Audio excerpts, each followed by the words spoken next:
You know, yeah, there's the all child evil abuse ritual stuff, the retinal anal diagnosis, RAD, that was the Cleveland saga, the Orkneys one, the Rochdale one. All of these things are continually happening, right? Well, why are these things continually happening and we're doing nothing about it? Well, it seems that they happen, and then later on, years later, they say, well, actually, it didn't happen. But it did happen. Well, no, what happens, as not the ritual abuse, but the children were taken off their parents in Cleveland. Because of ritual abuse? Because of ritual abuse allegations. Well, sexual abuse allegations. Those children, as adults now, are suffering the consequences of that. And the consequences of that are non-trivial. No, I'm sure they're not. All right? So, yet we allow the system to continue going haywire and messing people up. And messing up particularly the children. Because the parents, to a certain extent, cope with the effectively bereavement of their children. But the children end up completely messed up. It must be the most horrific thing to be taken from the arms of your parents as a child. Yeah. That you have a perfectly, well, I mean, all children think their parents are kind of like normal, I suppose. Yeah. Again, there are circumstances under which it needs to be done, but because the damage that's done to the children by taking them into care is so great, we really have got to be careful that we're taking the right children into care. All right? And we're taking the baby P's into care, and not the Webster kids, for instance. Yeah, I mean, no one could argue, could they, about that child? And yet social services were fully aware of what was happening to that baby, and that baby had presented itself at hospital time after time. The threshold had been met on the baby P case. I think it is, you talk about 60 visits, that's 60 visits by different people, not by children's services. So I think there needs to be a little bit more looking at depth at what these things. This is where the serious case reviews would be useful, because you'd actually see in the executive summaries of the serious case reviews more details about what's happened and why the system went wrong. But we have a failing system on both sides at the moment, and it shouldn't be tolerated anymore.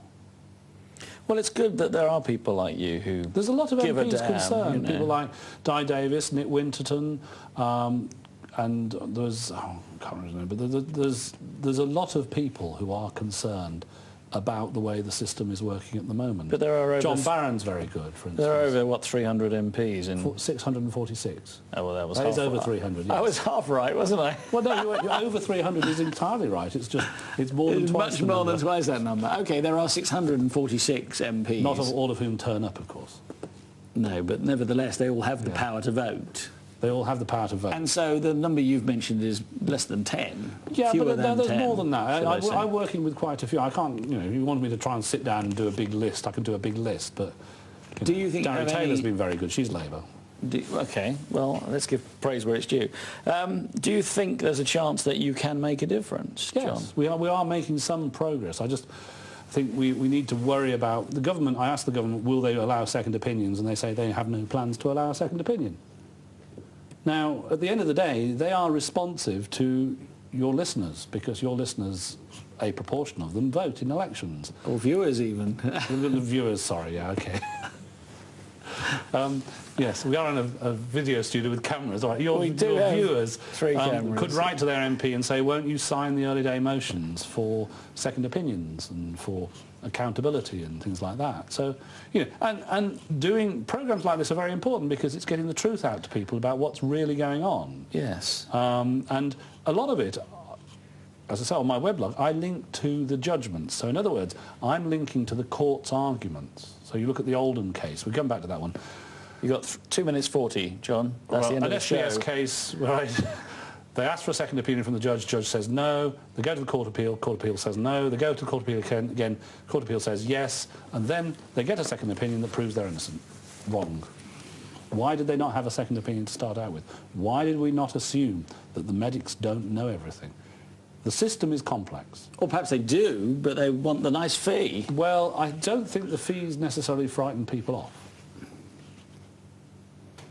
But it makes them change their story, perhaps. Sometimes the fees change some stories. Which is?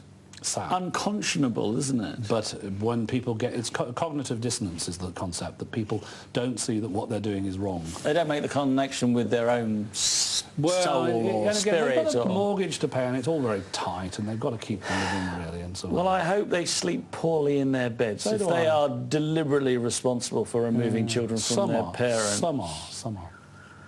But what you've got, 60 seconds or thereabouts. Well, yeah, there's lots of stuff on the net. If Let's give that again. It's johnhemming.blogspot.com or email emily.wilson-gavin, G-A-V-I-N, at john.hemming.name, November Alpha Mama Echo. That's rather long, isn't it, John? People are probably... Well, you might want to put that up on... You could try and type that up on the screen. We'll get that from you at the end. Because this is a recording, we can add things afterwards. So that won't be too Maybe difficult. I'll come back and do another session some later stage. Well, there's always the opportunity to do that. We'd like to perhaps have some of the families on as well. Yeah, I'm sure there's loads of ones to come on. There's no question about that. Okay. Well, thank you very much, John. No problem at all. And that is all we've got time for now. Thank you to everyone for watching our special 2-hour show. Thanks to my very special guest, John Hemming. If you've enjoyed the show, please tell all your friends. Next week, we'll be back with another exciting show that might even change your life. You'll find details on upcoming shows on www.edgemediatv.com. Until then, remember, they're watching you, watching us, watching them. Cheerio.